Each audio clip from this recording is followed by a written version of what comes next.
기도하겠습니다. 하나님, 저희가 하나님께서 주시는 음성에 귀를 기울이며 하나님께서 우리 마음판에 새겨주시는 하나님의 원하시는 바를 깨닫는 이 시간과 자리가 되게 하여 주시옵소서.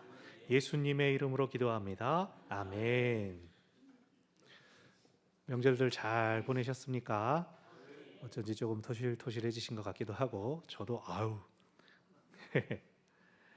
우리가 오늘날 읽고 있는 성경은 현재 원본은 남아있지 않습니다. 여러 다양한 언어들과 시기에 따라 기록된 사본들만이 있을 뿐이죠.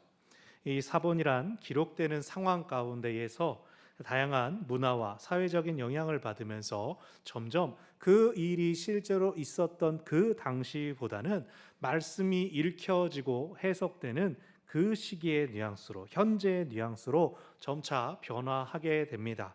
그러면 여러 가지 사본들이 있을 때에 어느 것이 보다 원본에 가까운지를 알 수 있을까요?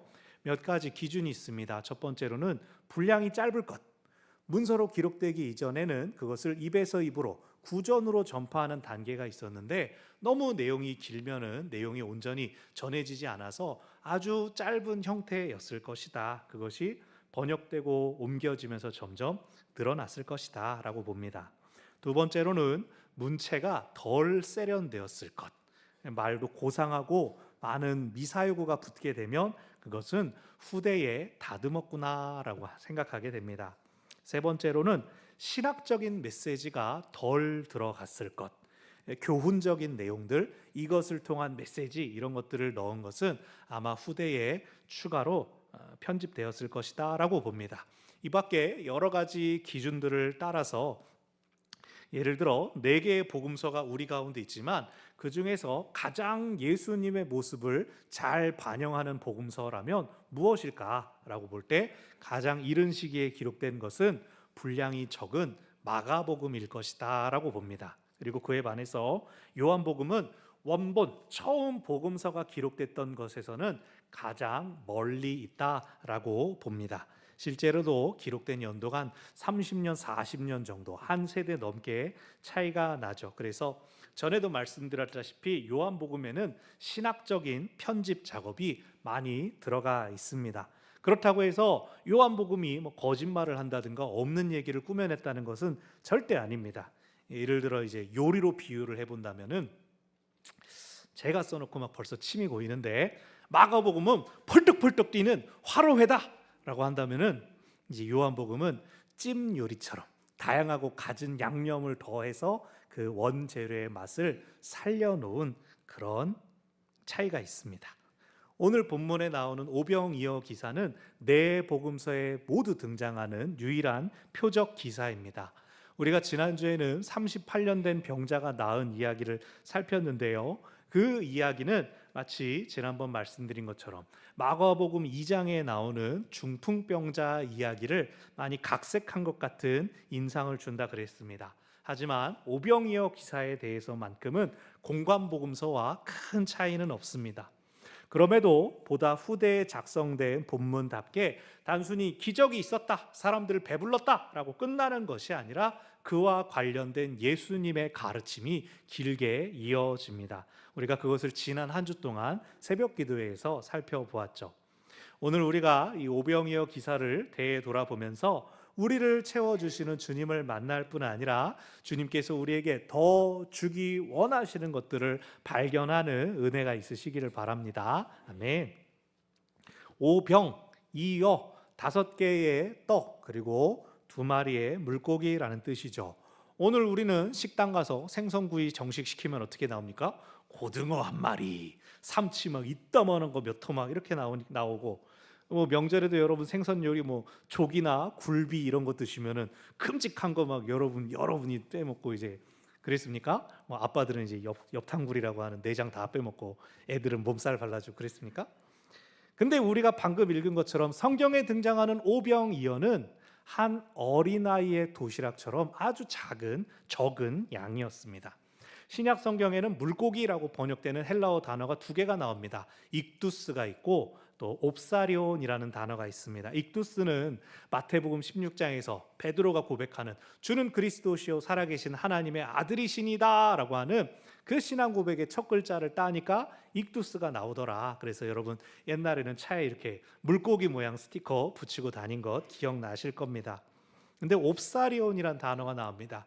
이 옵사리온은 머리가 떨어졌다든가 훼손돼서 상품성이 없는 고기, 혹은 일반적으로는 한 요 정도 크기 되는 손가락 2개 정도, 우리로 치면 대멸치, 정어리 새끼 같은 작은 물고기들을 옵사리온이라고 씁니다. 예수님 당시에는 구워 먹기도 했지만 이렇게 작은 것은 소금에 절여가지고 반찬으로 먹었습니다. 젓갈 얘기가 나오니까 계속 침이 나오는데, 우리식으로 치면은 진짜 젓갈을 흰밥에 비벼 먹는 정도, 그 정도가 오병이어입니다. 당연히 여기 등장하는 5개의 떡도 빵도 아주 작은 어린이용 크기였을 것입니다. 이것을 기억하며 오늘 말씀을 살펴봅시다. 지난주에 5장의 장소적인 배경은 예루살렘이었습니다. 베데스다 연못은 예루살렘 양문 곁에 있었죠. 안식일에 병든 사람을 고쳤다고 유대인들과 논쟁이 있으면서 요한복음은 이어지는 6장의 장소 배경을 1절을 보면 갈릴리 바다 건너편으로 옮겼습니다. 예루살렘에서는 예수님의 치유 사역 때문에 논란이 벌어졌지만 오늘 2절을 보니까 큰 무리가 예수님께 따라왔다. 왜냐하면 예수님께서 병자들에게 행하시는 표적을 보았다. 예루살렘에서는 고쳐서 문제였는데 여기서는 고쳐주셔서 사람들이 몰려들었다는 겁니다. 요한복음에 기록되어 있는 예수님의 표적은 7개가 나오지만 여기서 다 기록하지 않은 병자들을 고쳐주시는 표적도 있었다라고 하는 것을 알 수가 있습니다. 예수님께서 아마 그 38년 된 병자 보시듯 불쌍하고 어려운 사람들을 고쳐주셨겠죠. 3절을 보니까 예수님께서 산에 오르사 제자들과 함께 앉으셨다. 이것은 마태복음 5장에 나오는 산상수훈을 들려주실 때의 그러한 모습과 비슷합니다. 요한복음에서는 기적을 일으키는 것만이 아니라 갈릴리 호수 건너편 이동하시면서 예수님의 가르침이 6장 전체 71절까지 이어지기 때문입니다. 거기에 요한복음의 저자는 4절에서 때가 6월절이 가까웠다라고 말합니다. 근데 여러분 생각해 보십시오. 6월절이 가까웠다라고 하면 예수님을 비롯한 유대인 남자들은 갈릴리에 있지 않습니다. 다 예루살렘 성전으로 몰려갔을 것입니다. 근데 예수님은 지금 반대로 예루살렘에서 갈릴리로 돌아오신 상황이죠. 즉 이것은 시간적으로 정확한 배경이 아니라 상황을 설정한 것입니다. 지금 6월절이 가까워 온 때에 예수님께서 사람들에게 가르침을 주셨다라고 요한복음이 임의로 6월절을 집어넣은 것이죠. 예수님께서 주실 가르침의 배경을 6월절, 즉 유대교와 연결 짓는 것입니다. 이런 얘기가 앞에도 여러 번 있었습니다. 2장에 나오는 가나의 혼인잔치 자리에서는 정결 예식을 위한, 유대교의 정결 예식을 위한 돌 항아리 6, 손 씻을 물 담는 항아리가 있었고, 5장에서는 예루살렘 양문 곁에 있는 자비의 집 베데스다와 또 안식일에 치유하셨다. 이 모든 것들이 유대교적인 배경 속에서 예수님이 행하신 것을 돋보이게 하는 역할을 합니다. 본격적인 이야기가 5절부터 시작됩니다. 큰 무리를 보시고 그들의 배고픔을 아셨습니다. 그래서 먼저 빌립에게 물으십니다. 우리가 어디서 떡을 사서 저 사람들 먹일 수가 있을까? 6절에서 이것은 예수님께서 빌립을 테스트하시고자 하는 것이다. 시험하시려는 것이라고 합니다. 그랬더니 7절이 조금씩 먹이더라도 200데나리온 정도가 필요합니다 라고 대답을 합니다. 한 데나리온은 그 당시 노동자의 1일 임금이었습니다. 그러면 오늘로 치면은 한 15만 원이라고 할까요? 그럼 15만 원 곱하기 200을 하면은 3천만 원 정도라고 제가 다 써왔죠. 자, 3천만 원 정도 필요합니다라고 대답을 했습니다. 10절 보니까 거기에 모여 있는 사람들이 한 5천 명이 되었다. 그러면은 한 사람을 3천만 원 나누기 5천 명 하면 대충 6천 원 정도로 계산을 한 겁니다. 근데 6천 원이면 어떻습니까? 지난달까지는 여러분 두 쫀쿠 사 드셨습니까? 두바이 쫀두 쿠키 하나당 7,500원이란다 그래가지고 애들한테 야 그런 거 먹을 필요 없다 저는 그렇게 가르쳤는데 이젠 좀 떨어졌다니까 먹을까 말까.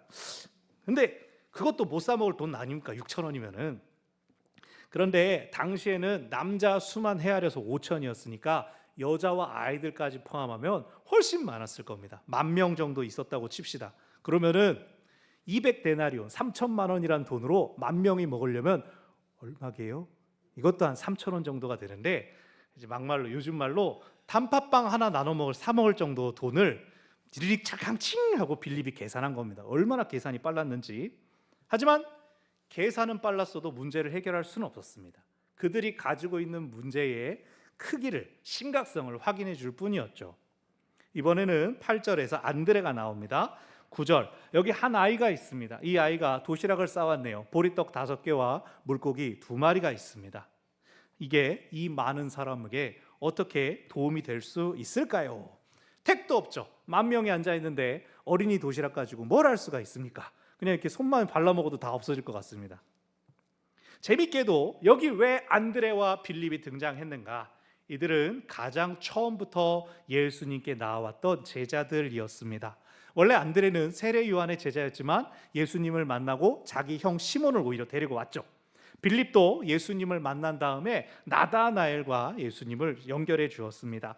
그래서 아마도 이 두 제자는 다른 제자들보다 더 오랜 시간 예수님을 따랐기 때문에 제자들 중에서는 가장 목소리가 큰 사람들이었을 것이다 라고 생각할 수 있습니다.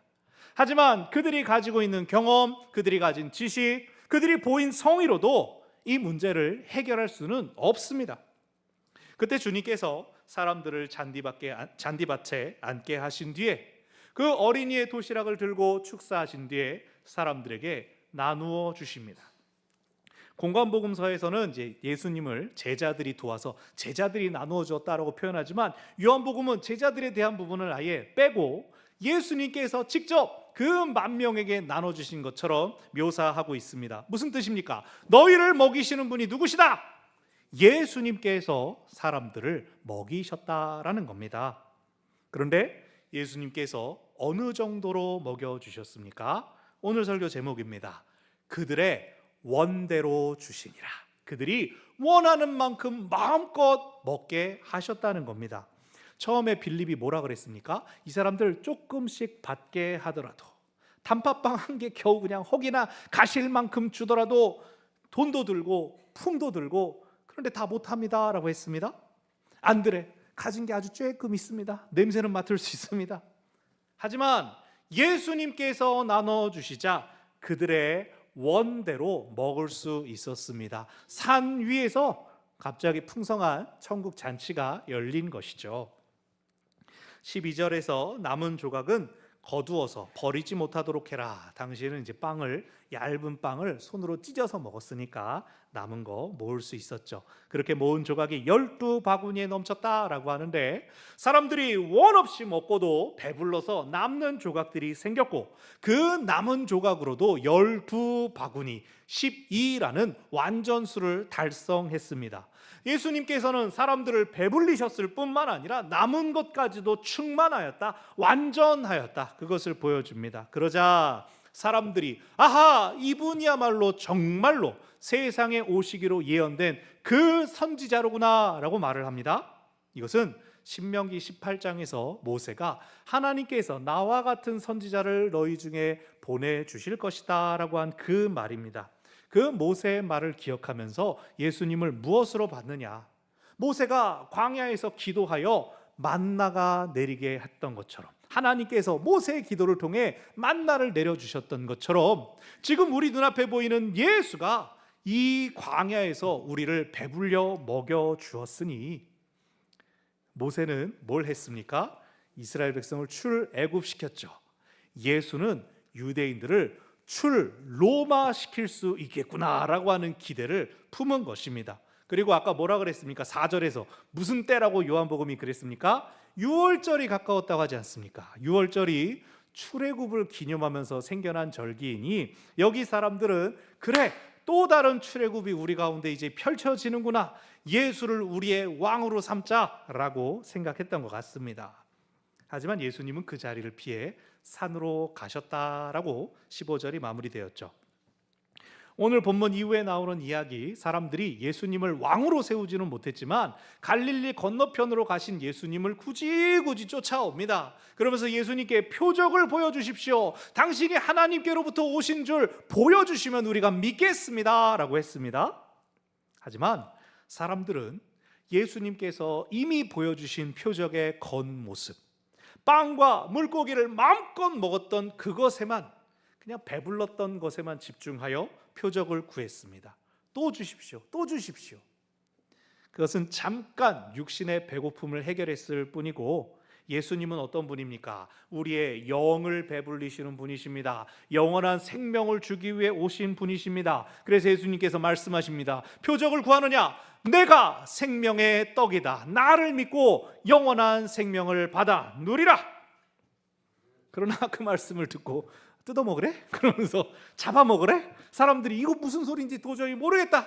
나는 믿지 못하겠다. 많은 사람들이 예수님을 떠나갔습니다. 그런데 무리들 중에서만 떠난 게 아니었습니다. 예수님을 따르겠다고 따라왔던 제자들 중에서도 이것은 도저히 못 받겠다라며 떠나가고 다시는 예수님을 따르지 않았다라는 이야기가 6장 후반절에 나옵니다. 그렇게 떠나간 사람들 외에 12 제자들을 확인하시고, 한편 그들 중에 남아있는, 나중에 예수님을 팔아 넘기게 되는 가룟 유다까지 있음을 확인하십니다. 그래서 요한복음 6장은 예상치 못했던 풍성한 천국 잔치로 시작되었지만, 자기 배부르는 것에만 관심 있던 사람들이 결국 주님을 떠나고 앞으로 가실 주님의 길을 계속 따라갈 제자들만 남습니다. 하지만 그 12 제자 중에서도 예수님을 팔 사람이 있다라고 함으로써 결국 예수님이 가시는 길, 누구나 쉽게 갈 수 없는 참 고난의 길임을 표현합니다. 그러나 이 말씀을 읽는 사람들을 향하여서 끝까지 예수님을 믿는 사람은 영생을 얻게 될 것이다. 그것이 요한복음 6장이 드러내는 내용입니다. 명절 연휴가 딱 끝나는 마지막 18일부터 재수요일, 사순절이 시작되었습니다.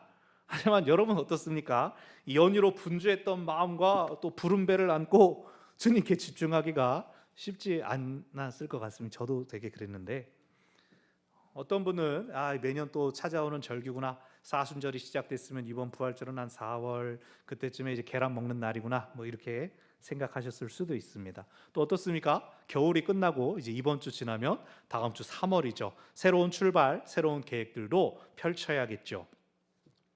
다른 복음서들은 오병이어 기사를 그저 놀라운 일, 기적 중의 하나로 소개하지만, 요한복음은 이 표적을 통하여 예수님께서 생명의 떡이시다라고 하는 사실을 증거합니다. 사실 우리도 가끔은 오늘 본문의 이야기를 여기서 주는 기적, 놀라운 공급, 이런 것들로만 기억할 때가 있습니다. 오늘 본문을 해석하는 몇 가지 방법 중에 하나, 적은 것을 바치면 예수님께서 12바구니로 채워주셔요.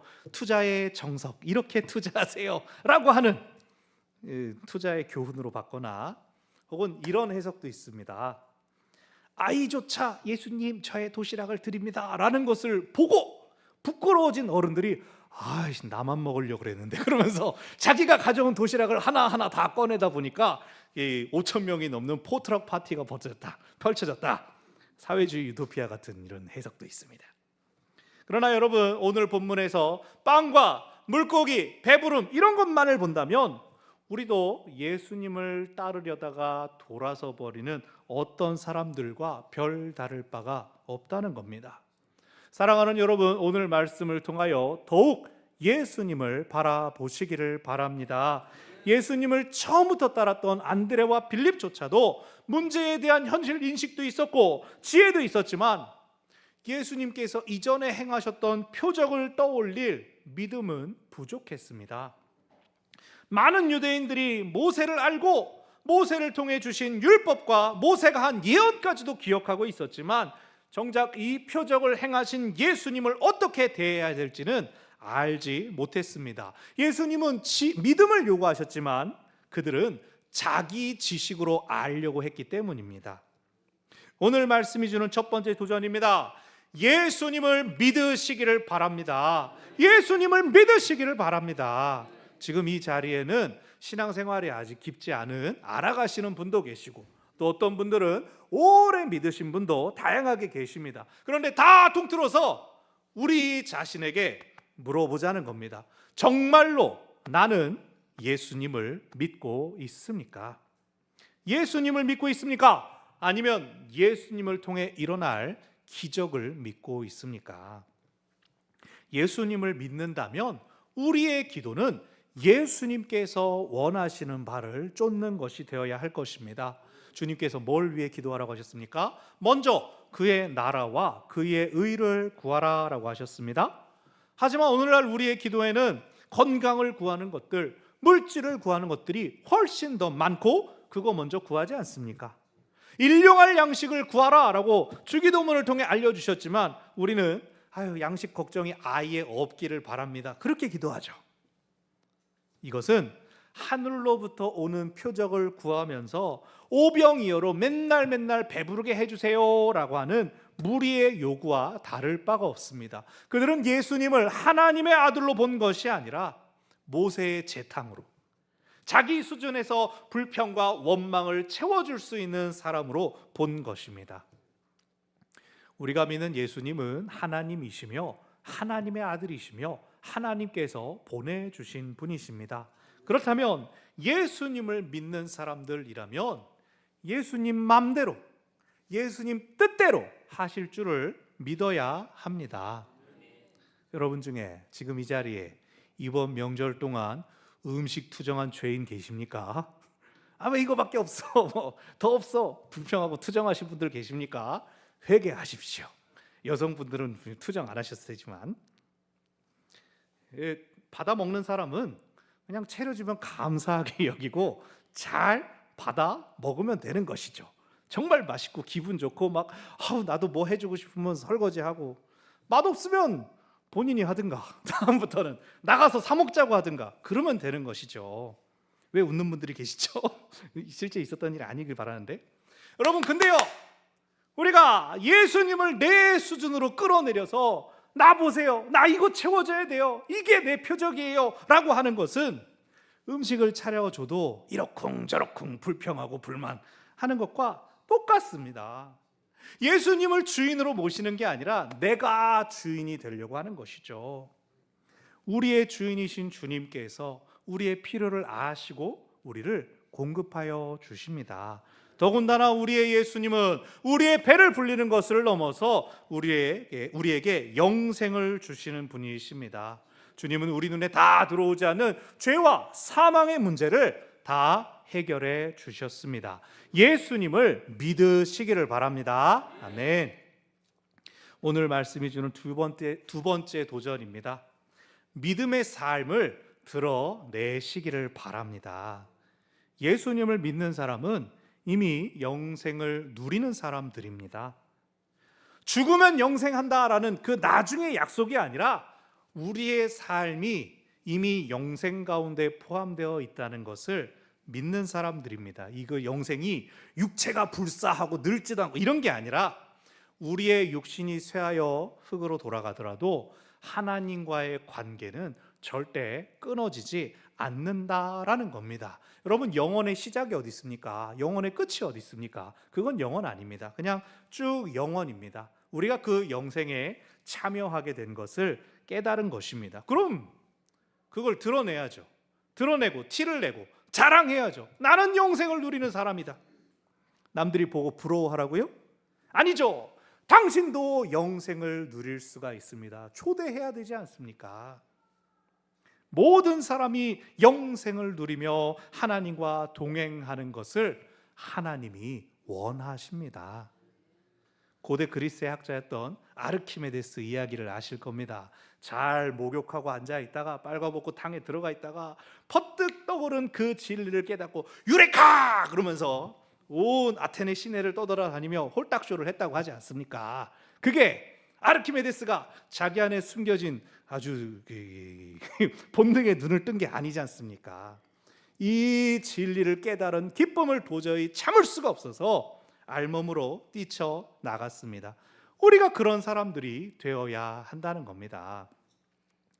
이제 내일 우리 장로님 기도해 주신 것처럼 교육부서 아이들, 또 학부모님들, 교사들 제주도 비전 트립을 떠납니다. 21명이 지금 준비하고 있습니다. 아이들이 12명입니다. 여러분이 잘 섬겨주시고 기도해 주셔서 애들 정말 잘 먹이고 좋은 것들 많이 보여줄 수 있게 됐습니다. 제가 그냥 생각하는 거는 애들한테 좋은 걸 막 우겨 넣어가지고 애들이 우와 대박 쩔어 뭐 요즘 어떻게 말하는지 모르겠지만 아무튼 놀라움이 그들 가운데 터져 나오게 하고 싶습니다. 오늘 오후에 이제 비전 트립 출정식에서 더 말씀을 나누겠지만 여러분 기도해 주실 때 아이들이 감사를 배우도록, 절제를 배우도록, 섬김을 배우도록 기도해 주십시오. 교회가 주는 그 사랑 때문에 우리 교회 이렇게 좋다고 애들이 자랑하고 싶어지고, 교회를 통하여 은혜 주시는 하나님을 자랑하고 싶어지도록 기도해 주십시오. 애들 얘기하는 줄 어떻게 알고 애들이 자꾸 들어와 있지? 여러분, 교회가 가장 확실하게 전도하는 것 무엇일까요? 모든 성도가 믿음의 삶을 살아내는 것입니다. 들은 말씀 기억하면서 우리 각자의 삶에서 말씀에 순종할 때 우리의 믿음이 확실하고 분명하게 드러나서 이 세상에 도전을 주는 것입니다. 여러분의 가까운 사람들이 여러분의 신앙의 증인들입니다. 무섭지 않습니까? 내가 어떻게 기도하고 어떻게 말씀 읽고 찬송하는지를 곁에 사람들이 보고 하나님이 살아 계신지 어떤지를 속에서 판단한다는 겁니다. 내가 땅의 것 바라면서 내 표적 구하면서 신앙생활하고 있으면 내 주변 사람들이 그런 나를 알고 나 때문에 하나님은 그 정도의 분이신가 생각하게 된다는 거예요. 언젠가는 내 표적이 이루어지지 않는다고 나도 떠나갈지 모릅니다.